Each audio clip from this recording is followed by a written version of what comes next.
Hi Tamilas, சந்துருவின் அன்பு வணக்கங்கள். Welcome to திருட்டு collecting and sharing the knowledge. இன்னைக்கு ஒரு இம்பார்ட்டன்டான டாபிக் என்ன பார்க்க போறோம்னா யூஎஸ் எலெக்ஷன்ஸ் பத்தி தான் பார்க்க போறோம். ஸோ யூஎஸ் எலெக்ஷன்ஸ் பத்தி நம்ம என்ன தெரிஞ்சுக்கிறதுக்கு இருக்கு அப்படின்னு நினைச்சீங்கன்னா நிறையவே இருக்கு. ஏன்னா நம்ம ஊர் எலெக்ஷன்ஸ்க்கும் யூஎஸ் எலெக்ஷன்ஸ்க்கும் டோட்டலி கான்ட்ராஸ்டா இருக்கு. ஏன் இந்த மாதிரி இருக்குன்னா நம்மள வந்து பிரிட்டிஷ் வந்து ஒரு 300 இயர்ஸ் வந்து இன்வைட் பண்ணியிருந்தாங்க. ஸோ அவங்க விட்டுட்டு போன பாலிசிஸ் அவங்க என்னென்ன ரூல்ஸ் அண்ட் ரெகுலேஷன்ஸை ஃபாலோ பண்ணாங்களோ நம்ம அந்த laws rules and regulation policy எல்லாமே மோர் ஆர் லெஸ் சிமிலராகவே ஃபாலோ பண்ணிட்டே இருக்கும் இப்போ வரைக்குமே. ஸோ அவங்க யூகேல எல்லாம் பார்த்தீங்கன்னா பார்லிமெண்ட்ரி பேஸ்ட் எலெக்ஷன்ஸ் தான் ஃபாலோ பண்ணுவாங்க. வேற யூஎஸ்ல பார்த்தீங்கன்னா பிரசிடென்ஷியல் எலெக்ஷன்ஸை ஃபாலோ பண்ணுவாங்க. ஸோ நம்மளதுல வந்து பார்த்தீங்கன்னா பிரைம் மினிஸ்டர் தான் டாப் மோஸ்ட் அத்தாரிட்டியா இருப்பாரு. எல்லா ஸ்டேட்ஸ்க்கும் சீஃப் மினிஸ்டர் இருப்பாங்க. வேற யூஎஸ்ல பார்த்தீங்கன்னா பிரசிடென்ட்ஸ் மட்டும் தான் டாப் மோஸ்ட் பொசிஷன்ஸ்ல இருப்பாங்க. அதுக்கப்புறம் கவர்னர்ஸ்ல எல்லா மாகாணத்திலயும். லாஸ்ட் வீக் பாத்தீங்கன்னா யூஎஸ்ல எலெக்ஷன் நடந்துச்சு. அதுல ட்ரம்ப் அகைன் வின் பண்ணியிருக்காரு. ஸோ ஒரு முறை ஜெயிச்சாரு. 2016 அவர் வந்து பிரசிடென்டா இருந்தாரு. அதுக்கப்புறம் அடுத்த எலெக்ஷன்ஸ்ல அவர் தோத்துட்டாரு. திருப்பி அகைன் அவரு நிறைய பேர் அப்போஸ் பண்ணி அவர் கொடுக்க கூடாதுன்னு சொன்னாங்க. பட் அவரு ஒரு சேலஞ்ச் பண்ணி அந்த அந்த சீட்ஸ் வந்து அந்த பார்ட்டியில வாங்கி திருப்பியும் கண்டெஸ்ட் பண்ணி இப்போ வந்து அகைன் வின் பண்ணியிருக்காங்க. இப்போ அதுல என்ன ஒரு பியூட்டி அப்படின்னு பாத்தீங்கன்னா நம்ம ஊர் எலெக்ஷன்ஸ்க்கும் அவங்க ஊர் எலெக்ஷன்ஸ்க்கும் என்னென்ன வித்தியாசம் இருக்கு அப்படின்றத இந்த வீடியோஸ்ல நம்ம டோட்டலா பார்க்க போறோம். ஸோ மறக்காம லாஸ்ட் வரைக்கும் பாருங்க. நிறைய புதுமையான தகவல்லாம் உங்களுக்கு காத்துட்டு இருக்கு நான் நம்புறேன். ரைட். ஸோ ஃபர்ஸ்ட் ஒன் பாத்தீங்கன்னா நம்ம ஊர்ல இருக்கிற மாதிரி நான் ஏன் திருப்பி நம்ம ஊர் சொல்றேன். ஸோ நம்ம ஊர் எலெக்ஷன்ஸ்க்கும் அவங்க ஊர் எலெக்ஷன்ஸும் கொஞ்சம் கம்பேர் பண்ணி சொன்னோம்னா பாக்குறவங்களுக்கும் வந்து ரொம்ப ஈஸியா இருக்கும். கனெக்ட் பண்ணிக்கிறதுக்கு ரொம்ப ஈஸியா இருக்கும். Right. So first of all அவங்க ஊர் எலெக்ஷன்ஸ் எப்பயுமே எப்போ நடக்கும் அப்படின்னா 4 இயர்ஸ் ஒன்ஸ்க்கு கம்பல்சரி நடந்துரும். அந்த 4 இயர்ஸ் ஒன்ஸ்க்கு பார்த்தீங்கன்னா நவம்பர் மந்த். இப்போ நவம்பர் மந்த் வந்து இந்த வருஷம் வந்து நவம்பர் மந்த் வந்து மண்டேல ஆரம்பிச்சுன்னா அடுத்த நாள் டியூஸ்டேல எலெக்ஷன்ஸ் நடந்துடும். சப்போஸ் இந்த நவம்பர் மந்த் வந்து வென்ஸ்டே ஸ்டார்ட் ஆச்சுன்னா அடுத்த வீக் டியூஸ்டே வந்து அவங்களுக்கு எலெக்ஷன்ஸ் நடந்துடும். அதுல ஜெயிச்சு வரவங்க வந்து ஜனவரியில வந்து பதவி ஏற்றுப்பாங்க. இதுதான் அவங்களோட புரோட்டோகாலாவே இருக்கும். ரைட். ஸோ இந்த வருஷமும் அதே மாதிரி இருந்துச்சு. Democratic party and republic party ரெண்டு பார்ட்டி தான் அங்க மெயினா இருக்கு. ரெண்டு மட்டும் தான் இருக்கா அப்படின்னா நிறைய பார்ட்டிஸ் இருக்கு. பட் மெயினா நம்ம ஊர்ல பாத்தீங்கன்னா இப்ப எப்படி பிஜேபி இருக்கு, காங்கிரஸ் இருக்கு. அந்த மாதிரி அவங்க ஊர்ல டெமோக்ராட்டிக் பார்ட்டி இருக்கு, ரிபப்ளிக் பார்ட்டி இருக்கு. ஸோ இதுல ரெண்டுத்துல பாத்தீங்கன்னா ஒன்றுல கமலா ஹாரிஸ் பிரசிடென்ஷியல் கேண்டிடேட்டா போட்டிட்டாங்க. இன்னொரு பார்ட்டியில பாத்தீங்கன்னா நம்ம தலைவர் டொனால்ட் ட்ரம்ப் அவரு போட்டியிட்டார். ரைட். ஸோ ரெண்டு பேருக்குமே சப்போர்ட்டர்ஸ் இருப்பாங்க. ரெண்டு பேருக்குமே காரசாரமான விவாதம்லாம் நடந்துச்சு. அண்ட் எலெக்ஷன்ஸும் வந்துச்சு. அதுல எல்லாருக்குமே தெரிஞ்சிருக்கும் தான் இது. நம்ம தானே தலைவன் ட்ரம்ப் வந்து அகைன் ஒரு சின்ன மார்ஜின்ல ஜெயிச்சு வின் பண்ணி பிரசிடென்டா வந்து தேர்ந்தெடுக்கப்பட்டார். இப்போ அவங்க அந்த பிரசிடென்ட் எலெக்ஷன் எப்படி நடத்துறாங்க அப்படின்றத நம்ம வந்து டீடைல்டா பார்ப்போம். ரைட். ஸோ நம்ம ஊர்ல பாத்தீங்கன்னா பிரைம் மினிஸ்டருக்கு என்ன பண்ணுவோம்னா டைரக்டா நம்ம வந்து பிரைம் மினிஸ்டருக்கு ஓட்டு போட மாட்டோம். ஸோ நம்ம என்ன பண்ணுவோம், எல்லா எம்பிஸும் தேர்ந்தெடுப்போம். எம்பிஸ் எப்படி தேர்ந்தெடுப்போம், ஓட்டு போட்டு தான் தேர்ந்தெடுப்போம். இப்ப தமிழ்நாட்டுக்கு பாத்தீங்கன்னா எத்தனை எம்பி இருக்காங்கன்னா 39 எம்பி, பாண்டிச்சேரியோட சேர்த்து 40 எம்பி. ரைட். ஆந்திராவுக்கு பாத்தீங்கன்னா அது ஒரு நம்பர்ஸ் இருக்கும். பட் உத்தரப்பிரதேஷ் பாத்தீங்கன்னா ஒரு 80 எம்பிஸ் இருப்பாங்க. ஏன் சார் இங்க வந்து 40 எம்பி தான் இருக்காங்க, உத்தரப்பிரதேஷ்க்கு மட்டும் ஏன் 80 எம்பினா பேஸ்ட் அப்பான் த பாப்புலேஷன் அவங்க வந்து கிளாசிஃபை பண்ணியிருக்காங்க. இந்த பாப்புலேஷனுக்கு இவ்வளோ எம்பி இருக்கணும், இந்த பாப்புலேஷனுக்கு இவ்வளோ எம்பி இருக்கணும் அப்படின்ட்டு. ஸோ அதே மாதிரி தான் அவங்க யூஎஸ்லயும் பார்த்தீங்கன்னா நிறைய ஸ்டேட்ஸ் இருக்கு. அதனால தான் அது யுனைடெட் ஸ்டேட்ஸ் ஆஃப் அமெரிக்கா. அங்கேயும் 50 ஸ்டேட்ஸ் இருக்கு. அதை நம்ம மாகாணம் அப்படின்னு கூட சொல்லலாம். ரைட். இப்போ சிகாகோ இருக்கு, பென்சில்வேனியா இருக்கு, ஜார்ஜியா இருக்கு. இது மாதிரி நிறைய ஸ்டேட்ஸ் இருக்கு. நிறைய ஸ்டேட்ஸுக்கும் தனித்தனி நம்பர்ஸ் கொடுத்துருப்பாங்க. அங்க வந்து பாத்தீங்கன்னா எம்பின்னு சொல்ல மாட்டாங்க, பார்லிமெண்டரி மெம்பர்ஸ்ன்னு சொல்லுவாங்க. சோ இப்ப நம்மளதுல பாத்தீங்கன்னா எம்பி எம்பில வந்து பாத்தீங்கன்னா 2 இருக்கு. லோக்சபால தேர்ந்தெடுக்கிறாங்க, ராஜ்யசபால தேர்ந்தெடுக்கிறாங்க. லோக்சபாவுக்கு மட்டும் தான் நம்ம ஓட்டு போடுவோம். இப்ப நம்ம தமிழ்நாட்டை எடுத்துட்டீங்கன்னா லோக்சபால பாத்தீங்கன்னா 39 எம்பி நம்ம தேர்ந்தெடுப்போம். அண்ட் அகைன் ராஜ்யசபா பாத்தீங்கன்னா நம்ம தேர்ந்தெடுக்க மாட்டோம். எல்லா எம்எல்ஏஸ் வந்து ஓட்டு போட்டு ராஜ்யசபா எம்பி தேர்ந்தெடுப்பாங்க. அதுக்கு வந்து 14 மெம்பர்ஸ் நம்ம ராஜ்யசபாக்கு நம்மளுக்கு கொடுத்துருக்காங்க. பட் அதை கம்பேர் பண்ணீங்கன்னா அமெரிக்கால பாத்தீங்கன்னா லோக்சபா அதாவது மெம்பர் ஆஃப் பார்லிமெண்ட் அங்க வந்து பாத்தீங்கன்னா அந்த இப்போ ஒரு ஜார்ஜியா அப்படின்னு எடுத்தீங்கன்னா அங்க 14 எம்பி சீட்ஸ் இருக்கும். பட் அந்த ராஜ்சபான்னு இருக்கு இல்லைங்களா, நம்மளுக்கு பாத்தீங்கன்னா ராஜ்சபா 14 இருக்கும், 14 நம்பர்ஸ் இருக்கும். அதே உத்தரப்பிரதேசுக்கு பாத்தீங்கன்னா 31 சீட்ஸ் இருக்கும். ஏன்னா அதுவும் பாப்புலேஷன் பேஸ் பண்ணி நம்மளுக்கு லோக்சபாவும் ராஜ்சபாவும் ரெண்டுமே பாப்புலேஷனை பேஸ் பண்ணி சீட்ஸ் பிக்ஸ் பண்ணுவாங்க.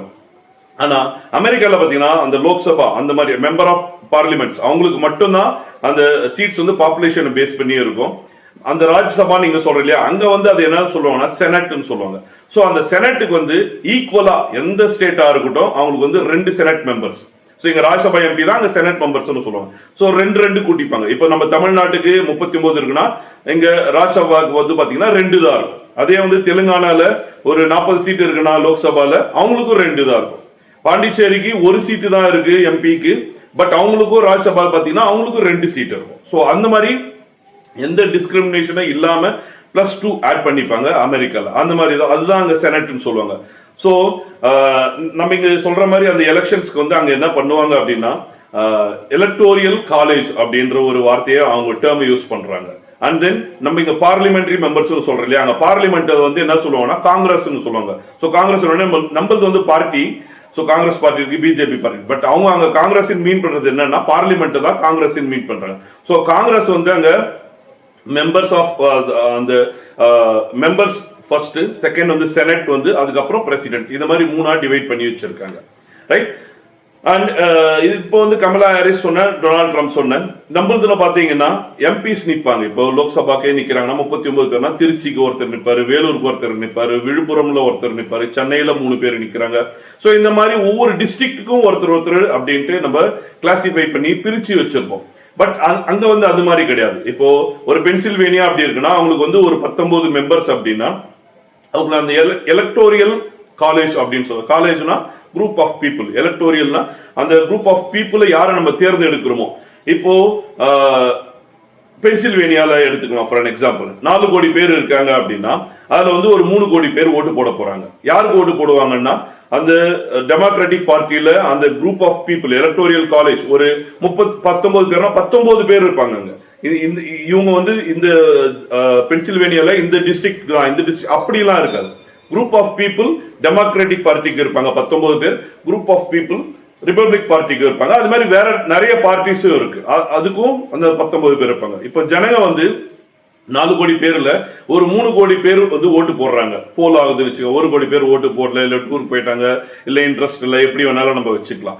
இப்ப இந்த 3 கோடி பேர்ல ஒரு ஒரு 2 கோடி பேர் வந்து பாத்தீங்கன்னா டெமோக்ராட்டிக் பார்ட்டிக்கு ஓட்டு போட்டுட்டு 1 கோடி பேர் வந்து ரிபப்ளிக் பார்ட்டிக்கு ஓட்டு போட்டுட்டா, சோ நம்ம நாட்டை பொறுத்த வரைக்கும் பாத்தீங்கன்னா அதே மாதிரி பிஜேபி காங்கிரஸ் எடுத்துட்டீங்கன்னா 30 சீட் இருக்குன்னு வச்சுங்களேன், 15 சீட் பிஜேபி ஜெயிக்குது, 15 சீட் காங்கிரஸ் ஜெயிக்குதுன்னா சோ அந்த கவுண்ட் வந்து பிஜேபிக்கு 15 ஆயிடும், காங்கிரஸுக்கு 15 ஆயிடும். அதே மாதிரி எல்லா ஸ்டேட்லயும் எத்தனை சீட்ஸ் ஜெயிக்கிறாங்களோ மேக்சிமம் 534ல எத்தனை எடுக்கிறோம், 2 கட்சியில வந்து யாருக்கு மெஜாரிட்டி இருக்கோ, இல்ல மெஜாரிட்டியே இல்லைனாலும் எதனா மெஜாரிட்டியான இருக்கிற பார்ட்டி வந்து அவங்க அலையன்ஸ் பண்ணி, இப்ப நம்ம மோடியும் அப்படிதான் வச்சிருக்காரு. மெஜாரிட்டி இருந்தாலும் இல்ல மெஜாரிட்டி இல்லைனாலும் அந்த அலையன்ஸ் பார்ட்டி வச்சு நாங்க மெஜாரிட்டியா இருக்கோம் அப்படின்னு காமிச்சு ஆட்சி அமைக்கிறதுக்கு நிறைய வாய்ப்பு இருக்கு. பட் அமெரிக்கால அப்படி கிடையாது. இப்போ ஃபார் அன் எக்ஸாம்பிள் பென்சில்வேனியால ஒரு 3 கோடி பேர் ஓட்டு போட்டுட்டாங்க. அதுல 1,50,10,000 ஓட்டு, அதாவது எக்ஸாக்டா 1,50,000 1,50,000 பிரிச்சுங்களேன். சோ 1,50,000 ஓட்டு டெமோக்ராட்டிக், 1,50,000 ஓட்டு ரிபப்ளிக் பார்ட்டி வாங்குது. அந்த 1,50,000ல யாராவது ஒருத்தர் 1000 ஓட்டு அதிகமா வாங்கிட்டா அந்த 19 சீட்ஸ் இருக்கு இல்லையா, அந்த 19மே யார் அதிகமா வாங்குறாங்களோ, இப்ப டெமோக்ராட்டிக் பார்ட்டி 1,50,10,000 அப்படின்னு 1,60,000 ஓட்டு வாங்கிடுச்சுன்னா அவங்களுக்கு மொத்த 19 சீட்டுமே டெமோக்ராட்டிக் பார்ட்டிக்கு போயிடும். அப்போ ரிபப்ளிக் பார்ட்டிக்கு அந்த ஸ்டேட்ல என்ன சார் அப்படின்னா ரிபப்ளிக் பார்ட்டிக்கு எந்த சீட்ஸுமே கிடையாது, 19-0 ஆயிடும் அவங்களுக்கு. சோ அந்த மாதிரி அந்த கம்ப்ளீட் ஸ்டேட்டே வந்து ஸ்வீப் ஆயிடும். இது நம்மளுக்கு டோட்டலா ஆப்போசிட்டா இருக்கு, நம்மளால அது ஏத்துக்க முடியுமா இல்லையான்னு தெரியல. பட் அங்க ஆக்சுவலா நடக்கிறது நம்மளுக்கு புதுசு, ஆனா அவங்களுக்கு காலங்காலமா 1800s இருந்து இப்படிதான் நடந்துட்டே இருக்கு. சோ அவங்களுக்கு மொத்தம் 538 சீட்ஸ் இருக்கு. 538ல 270 யார் எடுக்கிறாங்களோ அவங்க தான் வின் பண்ணுவாங்க. சோ இப்படி ஒவ்வொரு ஸ்டேட்டா அவங்க பாத்தீங்கன்னா யாரு மைனரா, இப்ப கூட பாத்தீங்கன்னா ஃபார் எக்ஸாம்பிள் 538ல 312 சீட்ஸ் வந்து ட்ரம்ப் ஜெயிச்சிருக்காரு, 226 வந்து கமலா ஹாரிஸ் ஜெயிச்சிருக்காங்க. அதாவது ட்ரம்ப் வந்து ரிபப்ளிக் பார்ட்டியில இருக்காரு அண்ட் கமலா ஹாரிஸ் வந்து டெமோக்ராட்டிக் பார்ட்டியில இருக்காங்க. 50.2% வாங்கி இருக்காரு Donald Trump. But Kamala Harris வந்து பாத்தீங்கன்னா 48.2% வாங்கியிருக்காங்க. ஸோ மைனர் டிஃபரன்ஸ் பாத்தீங்கன்னா ஒரு 2.5% தான் இருக்கு. ஸோ அதுலயே வந்து வெற்றி வந்து அவ்வளோ தீர்மானிக்குது. ஸோ மெயினா நம்ம தெரிஞ்சுக்க வேண்டியது என்ன அப்படின்னா, இங்க வந்து ஒரு 40 சீட் இருக்குன்னா 21 சீட் பிஜேபி இருந்துச்சுன்னா 21 அவங்களுக்கு கவுண்ட் ஆயிடும், 19 வந்து காங்கிரஸ் கவுண்ட் ஆயிடும். ஒவ்வொரு ஸ்டேட்லயும் இந்த மாதிரி கவுண்ட் பண்ணி மொத்தமா யார் அதிக நம்பர்ஸ் இருக்காங்களோ அவங்க ஆட்சி அனுப்பிப்பாங்க. ஆனா அமெரிக்கால பொறுத்த வரைக்கும் இப்ப நம்மளதுலயே வந்து 21 சீட்ஸ் யாரு ஜெயிக்கிறாங்களோ, மற்ற 19 சீட்ஸ் யாரு ஜெயிக்கிறாங்களோ, 21 + 19 டோட்டலா அந்த 40 சீட்ஸுமே பாத்தீங்கன்னா டோட்டலா ஒரு கட்சிக்கே போயிடும். யார் அந்த 21 சீட்ஸ் ஜெயிக்கிறாங்களோ அந்த கட்சிக்கே போயிடும். அந்த மாதிரி தான் இப்போ மைனர் டிஃபரன்ஸ்ல தான் வந்து டொனால்ட் ட்ரம்ப் ஜெயிச்சிருக்காரு. புதுசா இருக்கு இல்லைங்களா? அவங்க பாலிசிஸ் அந்த மாதிரி. ஏன் அவங்க அந்த மாதிரி பாலிசி வச்சாங்கன்னா, ஜனங்க தேர்ந்தெடுக்கிறாங்க. யூகே இது மாதிரி ஃபாலோ பண்ணுறதுனா எப்பயுமே அமெரிக்கன்ஸ் அப்படிதான், மற்றவங்க ஒருத்தர் ஃபாலோ பண்ணாங்கன்னா நம்ம ஏன் அந்த மாதிரி ஃபாலோ பண்ணணும் அப்படின்றது. மோரோவர் எனக்கு இதுல ஒரு சந்தேக கொஸ்டின் கூட சொல்லலாம். அது எதுனா உங்களுக்கு அந்த மாதிரி கொஸ்டின் இருந்துச்சுன்னா கமெண்ட்ஸ்ல போடுங்க, அதுக்கும் நான் ஆன்சர் பண்ணுவேன். அது என்னன்னா, நம்மளதுல பாத்தீங்கன்னா சீஃப் மினிஸ்டர் இருக்காரு, கவர்னர் இருக்காரு. பட் அங்க பிரசிடென்சியல் ரூல் தானே சார். அப்போ அங்க வந்து சீஃப் மினிஸ்டர் இருப்பாரா ஒரு ஸ்டேட்டுக்கும், அங்கேயும் கவர்னர் இருப்பாரா அப்படின்னு நீங்க யோசிச்சீங்கன்னா, இல்ல உங்களுக்கு தெரிஞ்சுன்னா கமெண்ட்ல போடுங்க. இல்ல தெரிஞ்சுக்கணும்னா கமெண்ட்ஸ் ஆர் ஆல்வேஸ் வெல்கம். நான் உங்களுக்கு அடுத்த வீடியோல அதை பத்தி போறேன். ரைட்? ஸோ இன்னைக்கு உங்களுக்கு ஓவராலா ஒரு பிரீஃப் டிஸ்கஷன், ஒரு டிஸ்கிரிப்ஷன் கொடுத்தேன் யூஎஸ் எலெக்ஷன்ஸ்னா எப்படிலாம் நடக்கும் அப்படின்ட்டு. இந்த மாதிரி உங்களுக்கு வேற எதனா டாபிக் வேணும் அப்படின்னா கமெண்ட்ல போடுங்க, நான் கண்டிப்பா உங்களுக்கு சொல்றேன். அண்ட் வணக்கம் நண்பா, நண்பீஸ், தோழர்களே. அண்ட் மீண்டும் அடுத்த வீடியோல பார்ப்போம். அதுவரை சந்துரு, தேங்க்யூ.